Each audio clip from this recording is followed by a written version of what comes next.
I'm here with my buddy, the Guitar Rabbi. This is the nerd deal. This is the Joe Bonamassa ES-335? Yep, modeled after a 1962. It's got Gibson humbuckers in it. Christopher, show me.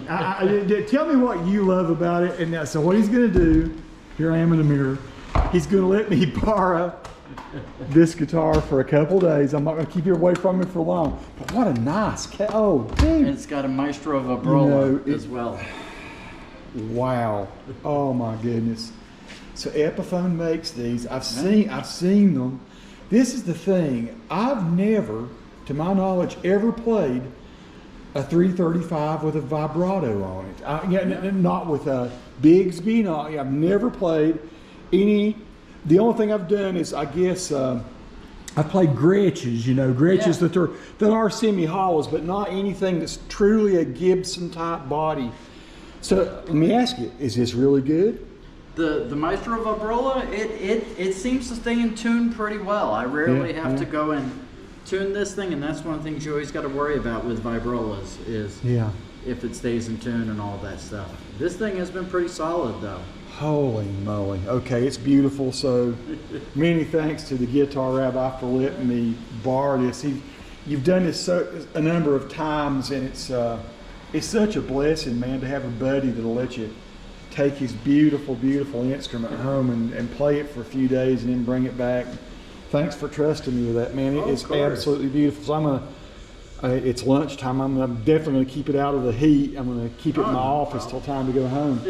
Do you know the story behind this? No, so tell me some things about it. Every couple of years, Joe Bonamassa puts out a new signature guitar. Before this one, it was an SG with 3 humbuckers in it, and so they asked him last year what he wanted to do, and they only make 2,000 of these. Yeah, wow. And he said, I had to sell my first ES-335 that I used to record my entire first record.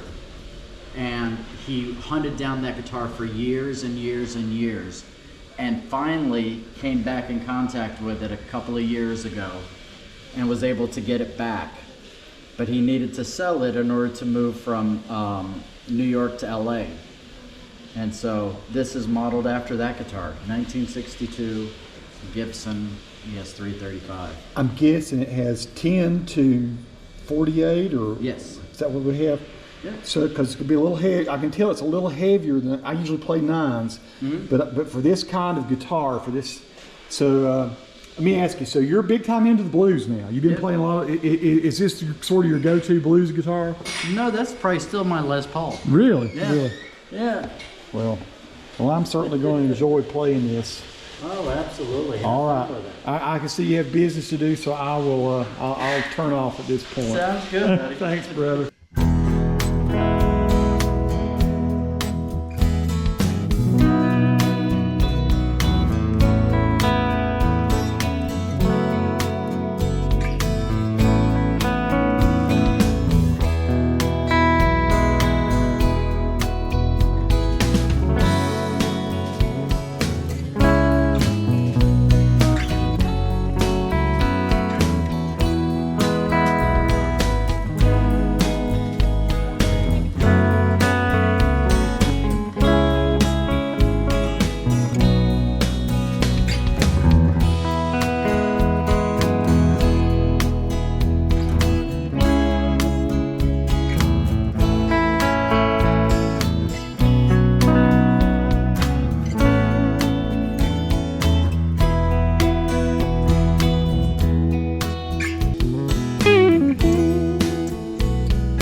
So this guitar's impressed me a little bit, and I'm going to jump right into what it is that's impressed me about it.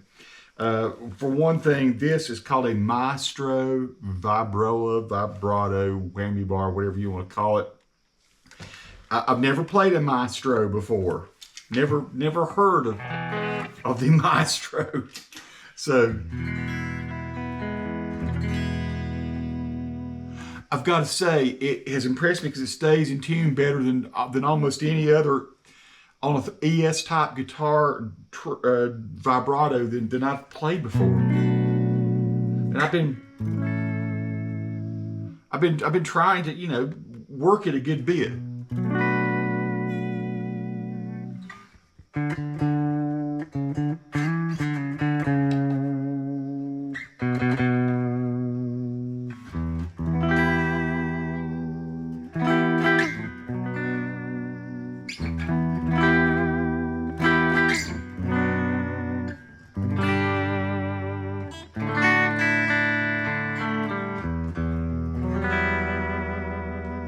I mean, it looks unconventional, like it would and shouldn't work to me. If you can get a good look at how it's structured there. You see how it's kind of like just a bent piece of metal that doesn't look like that should work. But darn if it don't stay in tune really well. I mean, you can go up with it.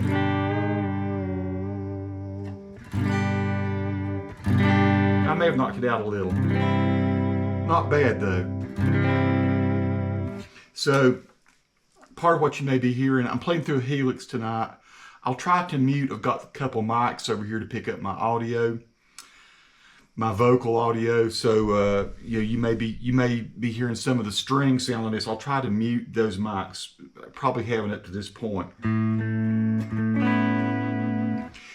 When I'm playing down here, I will show you this. I've got kind of a battery of sounds here that I have set up myself on the Helix. So I've got my TLG twin, I got my twin, I got my AC30, I got my J45. I like this Vento amp that Line 6 does, so I've modified that. I've got a Princeton over here. These are presets that you can just use in the in the architecture of the presets for Helix. But I've gone and edited almost every one of them just to my taste. And so that tried to make them a little more, I guess, middle of the road.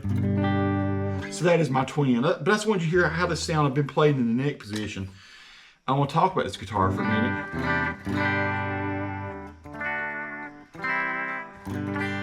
This is my twin sound. This is my AC30 sound. Let me just double check that tuning. Yeah, what I guess I want to say about this guitar is I've always been sort of I've never preferred Epiphone guitars. It's always been that, to me, that it's that sort of Gibson, it's that Gibson thing from the underling company that's trying to be Gibson, but it doesn't do Gibson quite as well as maybe some of the, doesn't do Gibson for the money. Now, I'm talking about historically. I'm talking about years back when I used to try to play these things and decide did I want one or not. And it was like it was trying to be the Gibson, but it wasn't. And so I'd go for Ibanez guitars, or I'd go for Gretsch's, or I'd go for some other off-brand. One of my favorite ES-335 guitars I have is an HB35 by Washburn, which is a splendid guitar. But I'm telling you, I'm changing my mind about Epiphones. And this guitar is one of them that's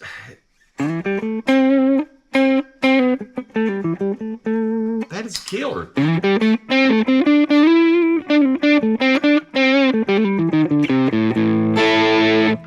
I'm using a couple different drive pedals. Here's some boutique drives that are made in hickory.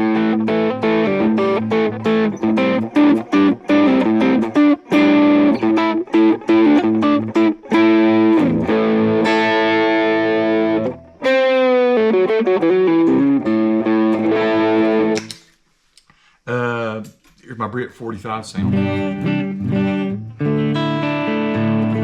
Marshall.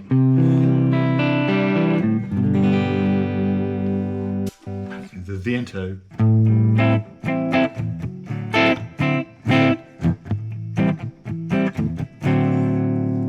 Again, neck position, bridge. It's really nice.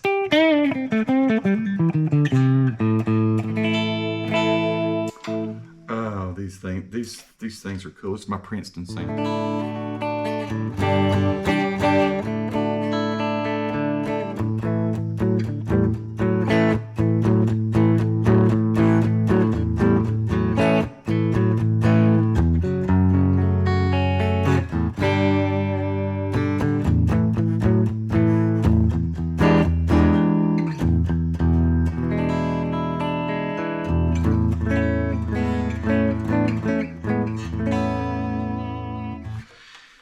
This guitar is beautiful. This is the Joe Bonamassa Epiphone based on a 1962 ES-335.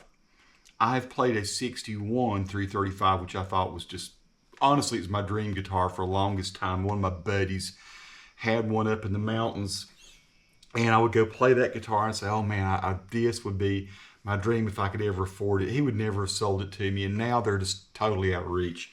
So this one's based on a 62. It feels, as I can recall, it's been forever since I played that other guitar, but it has that same very vintage Gibson type feel.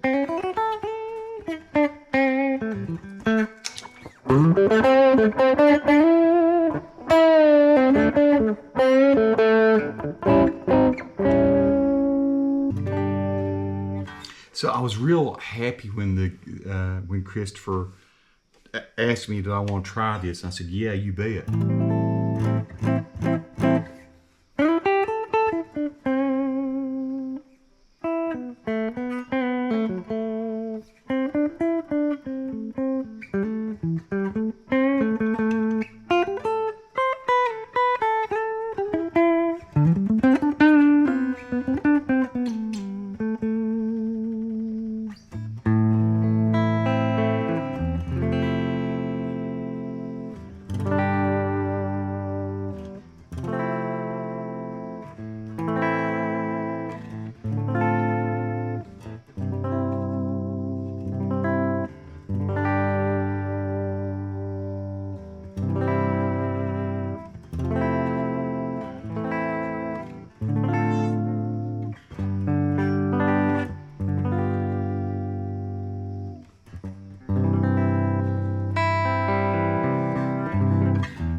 Nice sounding pickups.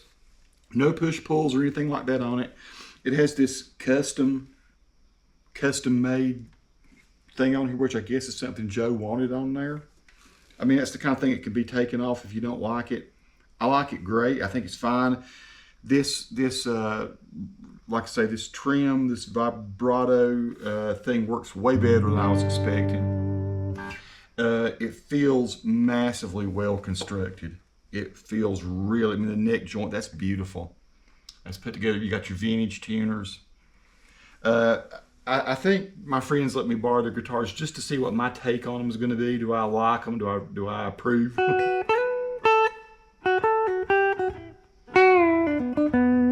I can totally see why Christopher likes this guitar, why he would want something like this.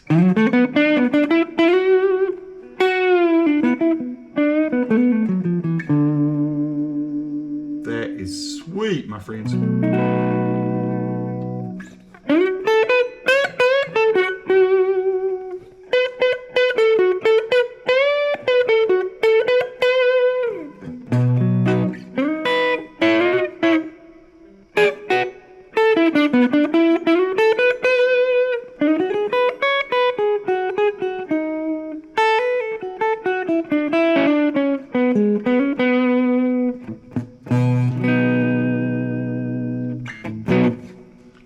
Yeah, that is nice. That is a, what's the young guitar player plays in Cardinal Black?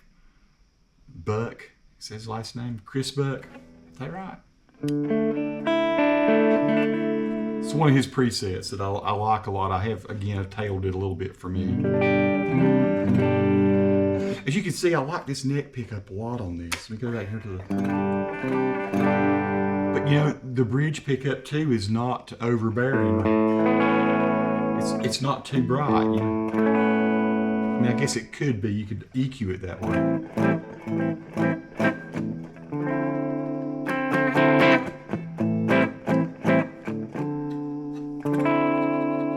That's just sweet.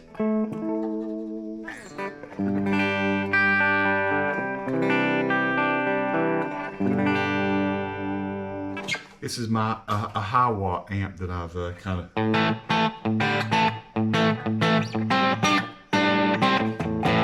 hit it a little bit more drive.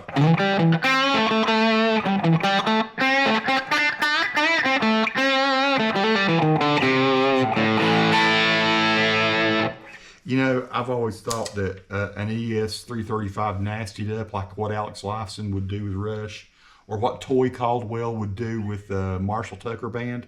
I always thought that was really neat sound. Subtly different than playing with a Les Paul. The point I guess I'm going to make in this video is that I've changed my mind totally about Epiphones. Now this one's not a cheap one. I think these run about $1,200 or something like that. You can find them. This is the Joe Bonamassa custom, like a 62. It's made to the specs, I think, of a 62 ES-335. It is a fine instrument, this one is, my friends. The neck feels great. It feels like an old Gibson. It really does feel that way to me. And there's so much I'm not showing you. I mean, it dials back nicely, cleans up. Now, this is the high watt with the gain on it.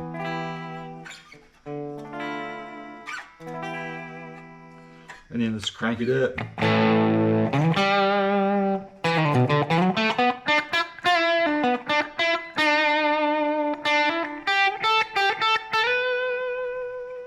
That's nice. Back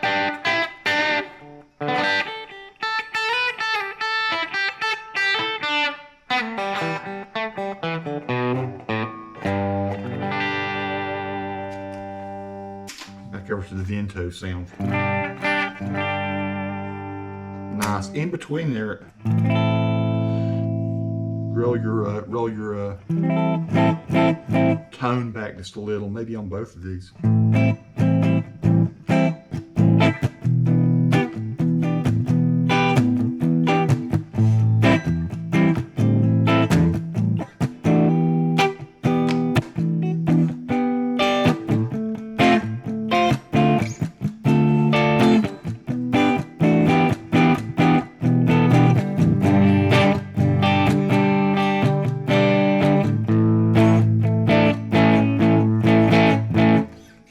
Yeah, that's sweet.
I recently also played over at Music and Arts in Hickory. I played a Les Paul, an Epiphone Les Paul that had 24 frets, very modern type Les Paul. It seemed like it had locking tuners on it, and it had the what you call them, Fishman Fluence pickups. I was very impressed and very inspired playing that guitar.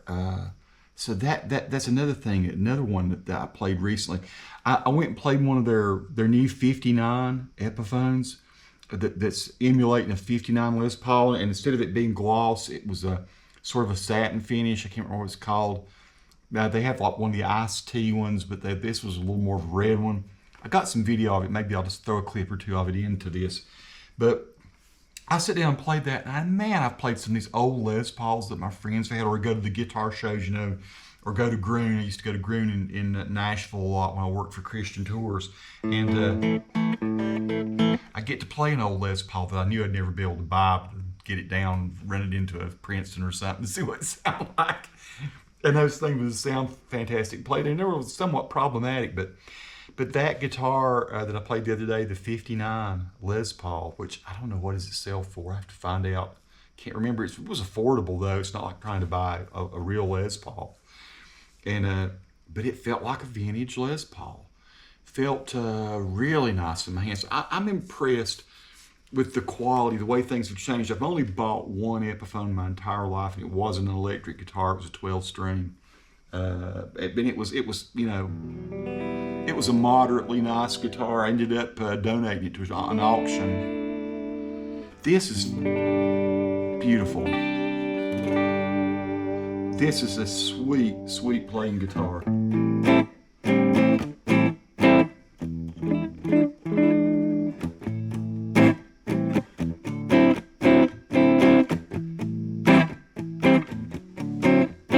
I mean, just everything. Every model I throw at it. Hopefully you get the fact that when I'm doing modeling on my Helix, I'm just staying pretty much in the realm of reasonable, right? I want my twin to sound like a twin. I want my AC30 to sound like an AC30. I want my Marshall to sound like a Marshall. You know, I want my high watt to sound like a high watt. It's back to my twin again.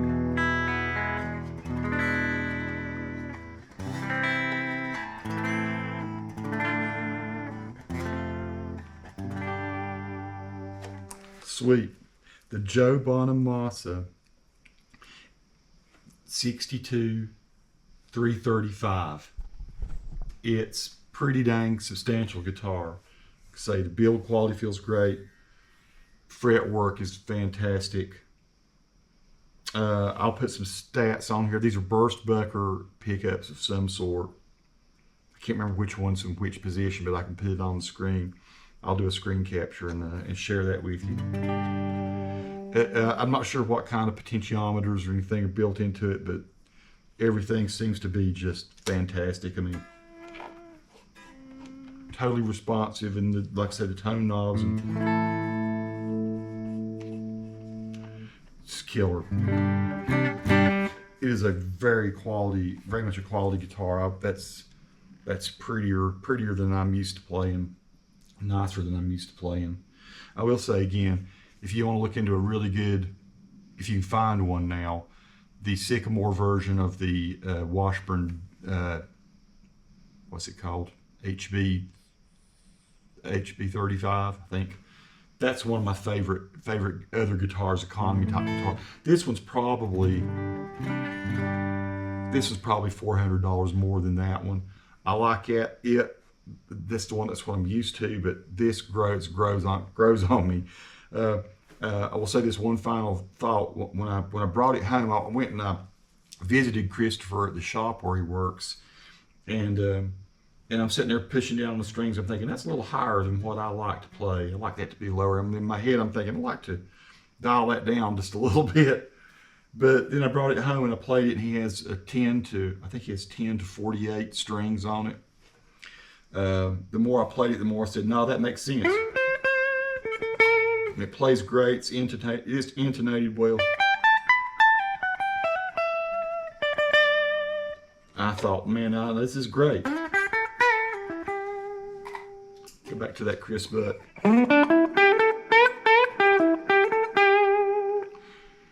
Chris knows what he's doing with the Helix. And I'm probably going to buy John Nathan Cordy's Helix presets. I think I'd be worth, just like to learn how he's getting some of those sounds he's getting.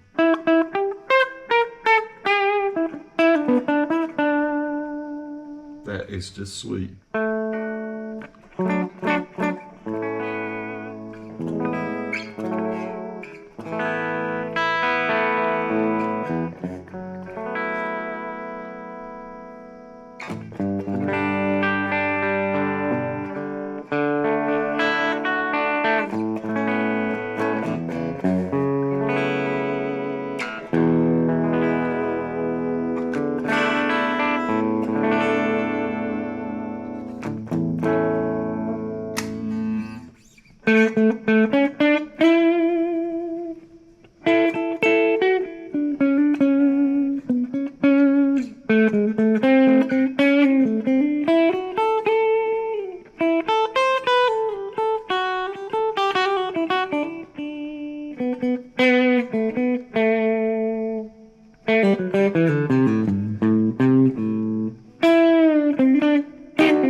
Wow.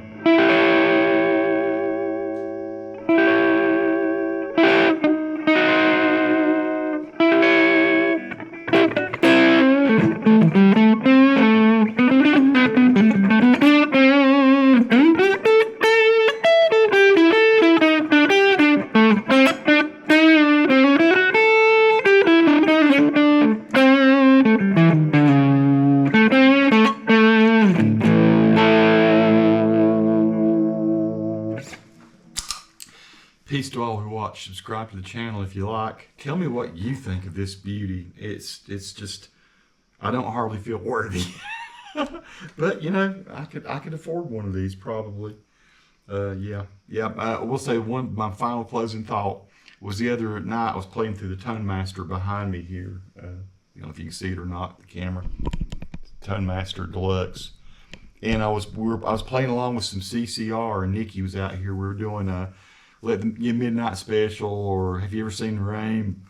I was just playing, improvising over the top of some of that. We played some Fleetwood Mac. Sit out here and let the computer stream some music to me for me to play with, and she was singing along. She just stopped at one point and she said, "That's the sound. That's what you ought to have that guitar. You should be playing that." And so it was interesting. It's cool to get that kind of input from your wife sometimes. Again, thanks for watching, folks. Give me your thoughts in the comments about this. Thank you so much, Christopher, for letting me borrow your very excellent guitar. It is sweet. I wish I'd done more justice to it, folks, to show you what's this.